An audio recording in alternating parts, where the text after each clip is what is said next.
Okay, today we're planting some Georgia Jet sweet potato slips here. I'm going to go through that, and definitely they're not the ones that I started. That turned out being a disaster.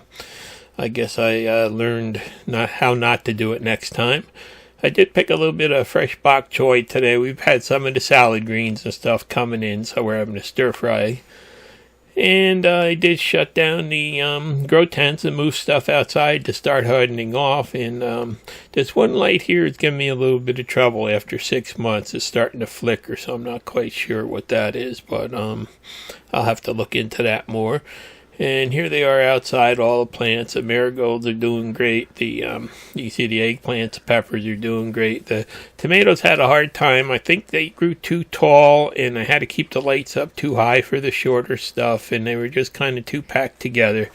So some of them look terrible, some of them are okay. Mostly the Romas are the ones that had the problem, but all the rest of them seem to have done good, and you can see there's some little tomatoes and flowers on some of the plants, and some just look terrible. And our Oreos are back. I made a little stand for the oranges here, and we've got 3 of them that are out there feeding right now, and we just put out little tiny oranges because big ones are too expensive. But they really enjoy it, and we enjoy it right outside the window watching them, so it's fun to see them back. And let's go down by the garden there, and I'm still working on that last corner over there, trying to get the parking for my wife's golf cart there, and trying to get things leveled off and graded off and stuff like that. But anyhow, today the sweet potato plants came. They spent a couple days in that little box in the mail, so I just sort of opened them up and put them in some water there to try to bring them back to life. And it said to wait until evening to plant them, so I am. And you can see we got a beautiful little flower there, and the plants are all really looking much better after a day or two outside. And things are starting to look better now that the frost is over with, and got some geraniums in the pot up there. They should be growing pretty good. And the tulips are pretty much over. There's the last of them. You can see that red Japanese maple is just doing amazing, though. It's one of those miniature ones that's really, doing great. And these are these Japanese tree peonies. You'll see they'll have giant yellow flowers soon. And there's that little stand I made for the Orioles. They love it. And the hummingbirds are back now, too. And these are those Chicago figs. They're finally starting to get a couple more leaves on them and stuff. And I did have to dig up some horseradish. It was in my way down there by the garden where I'm moving things around. So I'm going to have to process these roots soon. I'll probably do a video about digging some more up and processing it. But anyhow, I just threw the sweet potatoes in the golf cart. They fit perfect in the cup holder there. And I'm just going to head down to the garden here and get these in. You can see it's just a perfect evening. It's a nice warm weather. Everything is perfect. And, there's some of the mess I'm still working on down there, but that'll be done this week. And I'm putting these Georgia Jet sweet potatoes in those 2 of those new beds that I put in. So first thing I'm going to do is start by just setting up the spacing. Now, what I'm doing is I'm putting them a foot apart and about 1.5 feet the other way. So I'm not sure if this is, optimum for them, but, that's what they look like, the ones that I got. You can see there. Got some little roots growing on them and stuff, and a little bit wilted from being in the mail, but they do look pretty nice. But like I said, I really don't know if this is the, optimum spacing for them and stuff, but I just determined I was going to try these in 2 beds, and these are the beds I just filled with all my compost, so, it should be good, rich, growing medium for them. They will be a little bit packed tight in here, but on the other hand, I've seen people grow them in containers and have luck with them, so this is an experiment for me, first time trying them, and, we'll see what happens, so I'm just showing you what I'm doing here to get them in the ground. And I put those sticks in to determine the spacing, and what I'm doing is just using them to make a nice deep hole to just drop them in there. You can see, just poke a nice hole deep enough to drop them down in there, and just cover them up with some dirt. And today's May 15th, and the planning things say you can plant them after May 15th in my zone, so we'll see. Hopefully there'll be no frost, but should there be, I'll be watching the weather, carefully, because these things weren't cheap. They're $25 for 25 slips, so I'll be covering them and stuff and taking good care of them if we do see any more cold weather. But from the weather forecast I've seen, it looks like we're going to be mainly in the mid to upper 40s at night the next couple weeks, and mid 60s to mid 70s during the day. So no major rain or anything, just partly cloudy and stuff like that. So I think they should have a really good chance to get going here. And I will be doing a lot more planting in the garden this coming week too. So I just thought I'd show you how I'm planting these slips, and like I said, it's first time for me, so may not be the best. We'll see in the fall when I dig them up and see exactly what I got.